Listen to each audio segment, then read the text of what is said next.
Stand দিয়ে বাড়ি দিচ্ছে ওনার সরি স্ট্যান্ড লাইভ শেষ করে আর কটা ভক্সপ নিয়েছি, ভক্সপ নিয়ে আমি ভক্সপ কাটতেছি পুলিশ বক্সে বৈশা। তো লাইভের সময় ছেলেটা আইসা আমাকে বলতেছে সাইডে আসেন, কথা বলবো। আমি কি ভাই আমি কাজ করতেছি অফিসের কাজ, আমার কাজ করতে দেন। বলছে না আমার সাথে আগে কথা বলেন। পরে আমি বলছি না ভাই আমার কাজ অফিস থেকে ফোন দিতেছে, আমি কাজ শেষ করে তারপর কথা বলবো। তো আমি কাজ শেষ করে আমি পুলিশ বক্সে এসে ভক্সপ কাটতেছি।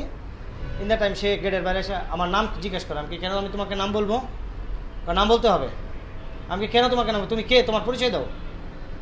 আগে তোর নাম বল। পরে আমি আমি তোমাকে নাম বলবো না। তুই আমার বিরুদ্ধে রিপোর্ট করলি কেন? আমি কি রিপোর্ট করছি তোমার বিরুদ্ধে? আমি তোমার বিরুদ্ধে কোনো রিপোর্ট করি নাই। পরে সে উল্টাপাল্টা কথা বলতেছে। পরে আমি এখান থেকে যাও ভাই, আমাকে কাজ করতে দাও। আমি কিন্তু অফিসে কথাও বলতেছি, অফিসে আমি কথা অফিসারের সাথে আমি একদম ফোনে কানেক্ট করা।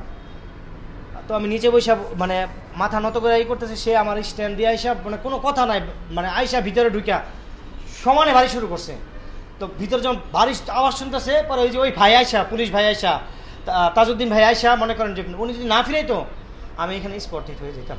পুলিশ বক্সের ভিতরে ওনারা তো সকালে যখন আসছে ওনারা আমাকে ইয়া খুলে দিয়ে বসাইছে, চাটা দিছে, চা খাইলাম, লাইভ করতেছি। এই ভাই আসছে, ভাই কী অবস্থা। ওনারও কাজে মানে ইয়ে করতেছে, মানে জ্যাম লাগতেছে, ছুটাইতেছে, এর মধ্যে ওনারা আসতেছে। ওই ভাইয়ের সাথে উনি বের হয়ে গেছে আর আমি ঢুকছি। পরে ভাই আবার বলতেছে লাইভ শেষ করে আসলেন? আমি জি ভাই লাইভ শেষ করে আসলাম।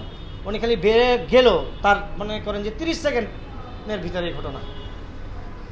এই ছেলেকে আমি জীবনে দেখিও নাই, চিনিও নাই, এবং তাকে আমি কোনোদিন মানে তার সাথে কোনোদিন কথা বলছি কিনা এরকম আমার মনে হয় না। আমি সকাল থেকে আজকে যে ঈদের গরমুখী মানুষ বাড়িতে ফিরতেছে, যানজট নিরসনের কাজ করতেছিলাম। তখন আমি এখানে দাঁড়ায় কাজ করতেছি, তখন বক্সের ভিতরে অতর্কিত একটা শব্দ শুনতে পাই। আমি কি না কি শুনে দৌড়ে আসি, আইসে দেখি একজন সাংবাদিক বাবু ভাই, ওনার নাম মনে হয়, ওনার উপরে অতর্কিত হামলা চালাইছে একজন লোক।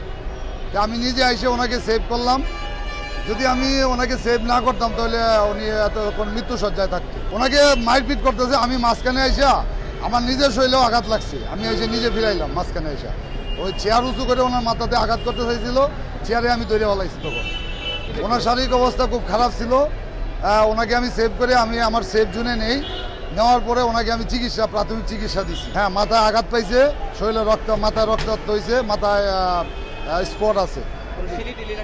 শিলি লাগে নাই, কিন্তু মাথায় স্পট আছে। না, ওর কোনো পরিচয় আমরা পাই নাই। আমি তো ট্রাফিক ডিভিশনে কাজ করি, তো তাৎক্ষণিক আমি থানাকে অবগত করি, থানা আইসা তাকে অ্যারেস্ট করে নিয়ে যায়।